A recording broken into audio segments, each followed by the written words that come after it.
Hi, I'm readme.rmntc, and I just finished watching an anime. It's called Combatants Will Be Dispatched, aka Sentouin Hakenshimasu. Back in April, when I gave my first impressions on the show's first episode, I was optimistic on how it would turn out, and I showed that on my anime list it had about a 7.27. Today, that score hasn't changed much. The number one rating on the site is still a 7 out of 10. The same is true for AniList, while LiveChart.me scores the show closer to an 8.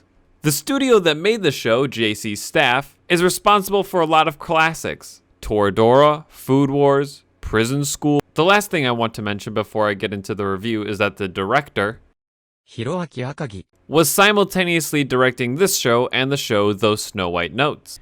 Gee, I hope that splitting his time between two different shows doesn't degrade the quality of either.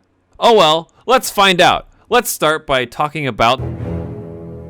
We mainly follow Agent 6 and his android partner Alice as they are dispatched by their evil corporation to a medieval world that has magic and advanced artifacts from a long-gone civilization. They are tasked with finding ways to exploit the planet for their corp's gain, but that's a pretty general goal, so they end up being pretty aimless. The only help they receive from their corp is through a system of evil points. They're allotted points for doing evil deeds and can spend those points on pretty much anything. Whatever they ask for is teleported in right next to them. Using this technology, they're basically able to weasel their way into working for a local kingdom, where they have pretty general jobs as well. They're basically commandos, generals, diplomats, advisors, and like science people. They do a lot. My main two problems with the story are that one, the evil points don't really make a whole lot of sense.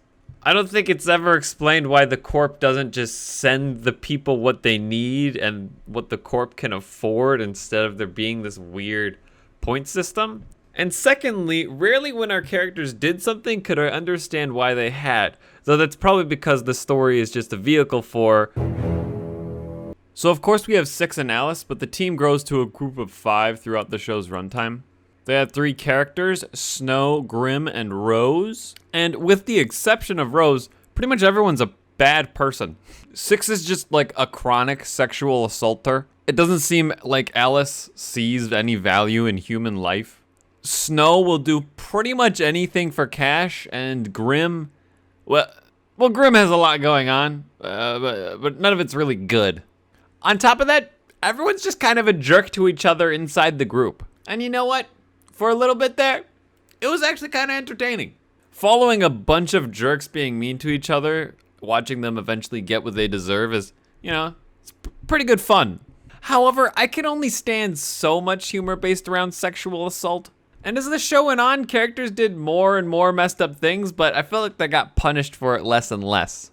Also, these characters undergo little to no development throughout the show's runtime. So between that and the story, by the end of the show, it felt like nothing happened. Then I realized it's because the characters are merely a vehicle for...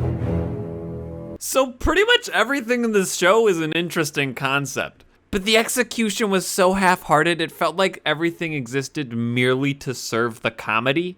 I felt like my brain was melting while I watched this show. Again, I was confused why people were doing things, why things were happening in the plot, so I couldn't really appreciate any of the jokes because I was too confused. Again, the evil points, they don't make any sense to me, so any jokes that revolve around that are just lost on me. Like, apparently you can go into negative evil points and still buy stuff. Why don't they just do that all the time? Seems like their job would be way easier if they had infinite ammo and water and money and, everything. Another problem for me was that 6 gets away with just way too much stuff. Like at one point, he starts a completely pointless war by being a total idiot. And his punishment from the kingdom he works for is to go to a desert to get water. And I'm like, what? What? Shouldn't you kill this guy? He literally started a war that thousands will die in. Whatever, let me get into my... Personally, I would recommend skipping this show. I don't think it's worth your time. I mean, it basically ends with the same status quo it had in episode 2. The only difference being that maybe 6 and Alice get along a little bit better, but even that's kind of stretching it. I really did want to like this show. Watching a bunch of people be jerks to each other, and then get what they deserve can be really entertaining. It's just that the show kind of forgets the back half of that equation as it goes on. So what I'm left with is a show that just follows a bunch of jerks. If you watched it, please let me know how you felt about it in the comments. If you want to watch it for some reason, it's streaming on Funimation. And it consists of 12 25-minute episodes. So, like 5 hours of your life. That's about it. Be sure to subscribe, and I'll see you again next time. Roll the intro. All right, roll the